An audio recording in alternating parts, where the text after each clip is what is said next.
Hey everyone, welcome back to the channel.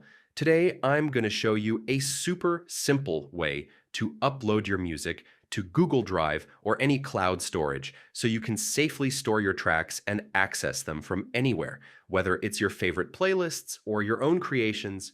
By the end of this video, you'll be able to keep your music secure and organized in just a few clicks. Let's dive in. First things first. Make sure all the music files you want to upload are ready on your computer. Organize them in a folder if you have multiple files. It'll make uploading easier. Also, check that you're signed into your Google account because you'll need it to access Google Drive. Next, open your preferred web browser and go to drive.google.com. This will take you directly to your Google Drive dashboard where you can upload, organize, and manage your files.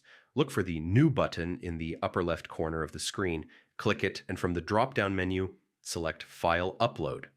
This will open a File Explorer window where you can navigate to your music files. Browse your computer and find the music files you want to upload. You can select a single file by clicking on it, or multiple files by holding down Control on Windows or Command on Mac while selecting. Once you've chosen your files, click Open to start the upload process. A progress indicator will appear at the bottom or side of your Google Drive screen. This shows how much of the upload is complete. Make sure your internet connection is stable during this process, as interruptions can slow things down or require a restart. Once the upload finishes, your music files will be safely stored in Google Drive. You can now access them anytime from any device and even share them with friends or collaborators if you want. And that's it.